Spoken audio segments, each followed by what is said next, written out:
Podcasting with Ceri Jones.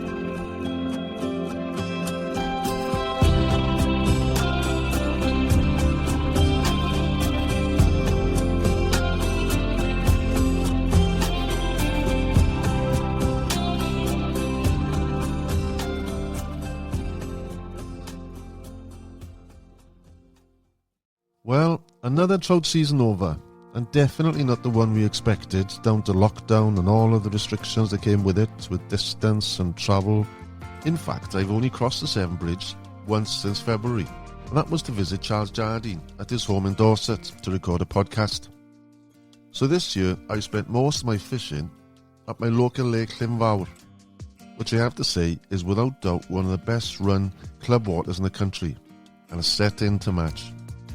I have fished it since I was a boy, and it's given me years of pleasure. However, I have had withdrawal symptoms from not fishing in Ireland. I love my wild brown trout fishing with a passion. And even though I have quality river fishing near my home, it is the lochs, lakes and reservoirs I prefer to be. So the lockdown has made me look closer to home for my wild lake brownie fix. And it has made me realise what we have on our doorstep, to be honest.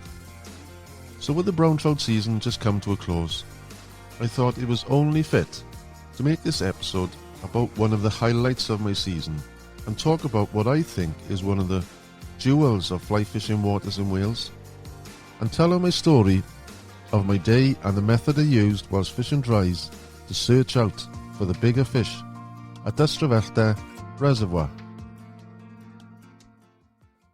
Ystradfellte is located at the top of a valley just north of Ystradfellte village in the Brecon Beacons National Park.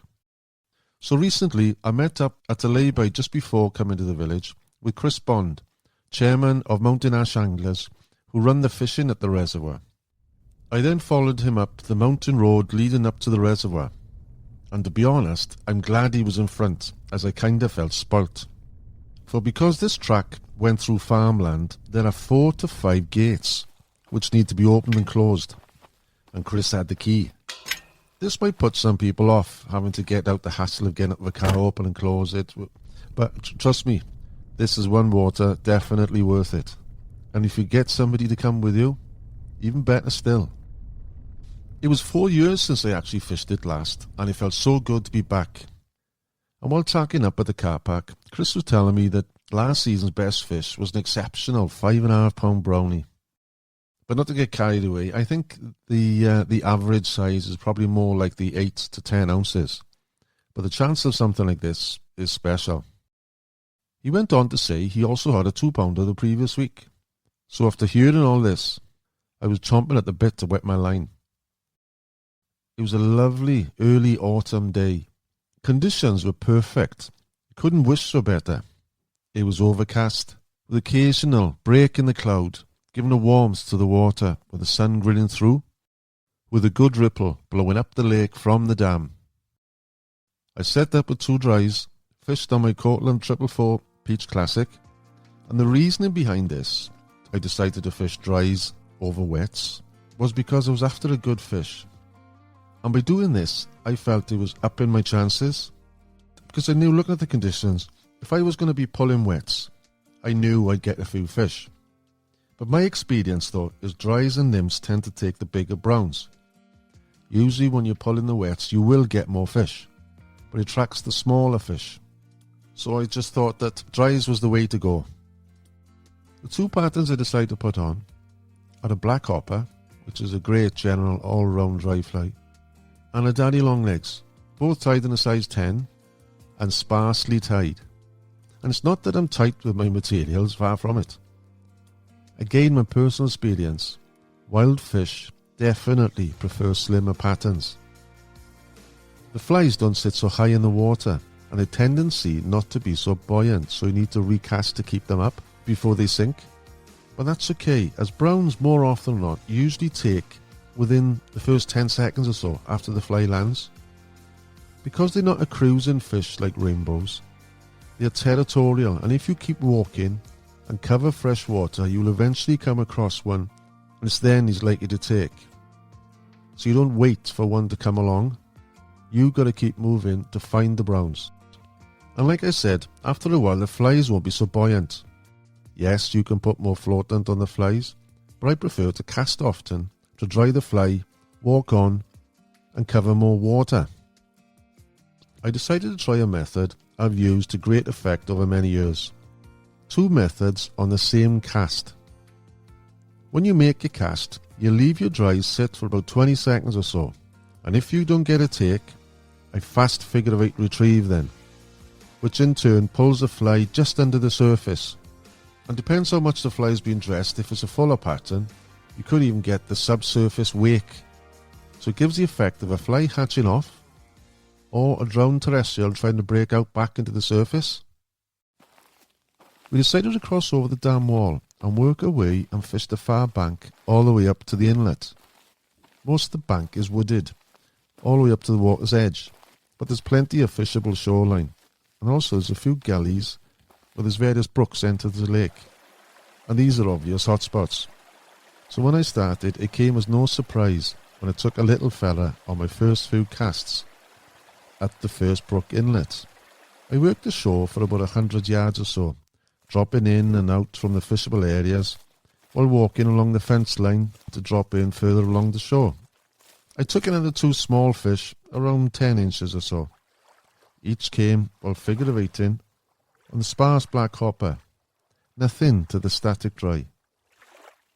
I eventually came up to a long stretch of open bank, and at the start was a point which was crying out fish country, for it was at the end of the wooded stretch, and any terrestrials would get blown onto the water. Prime spot.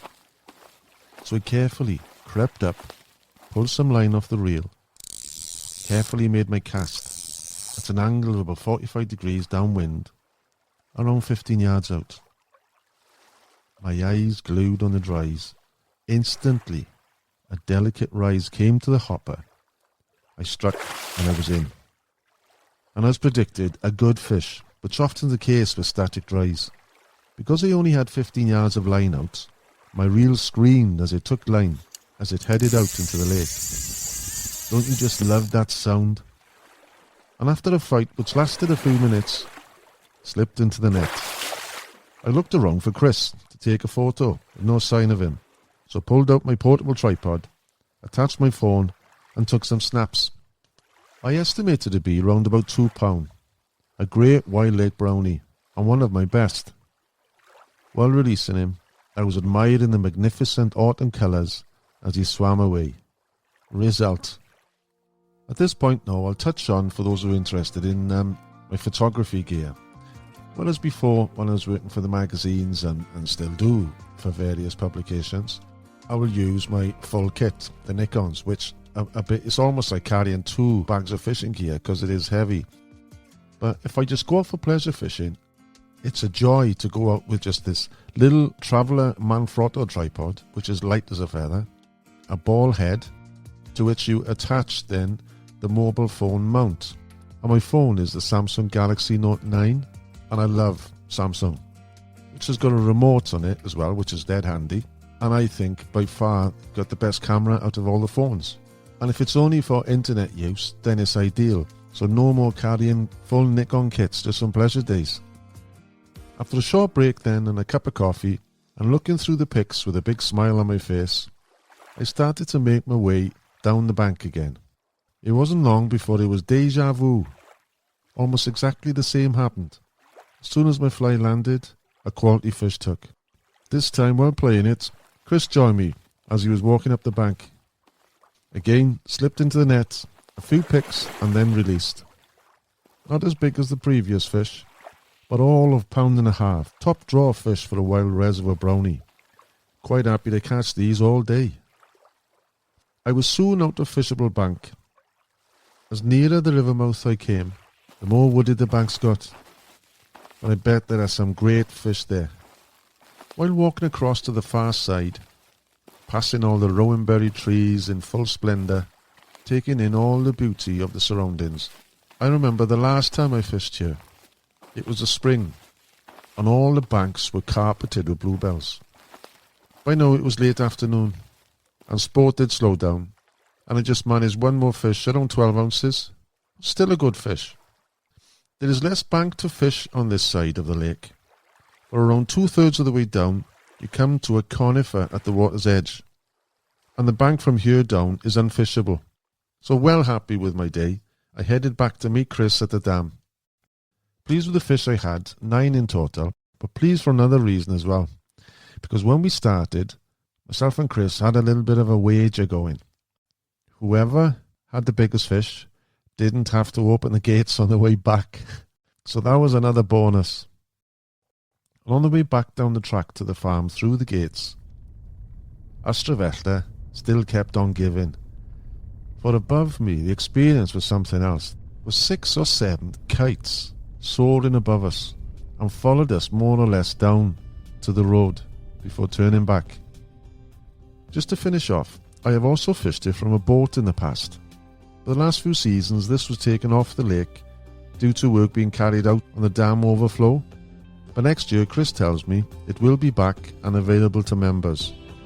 And I'm hoping to get a season ticket there.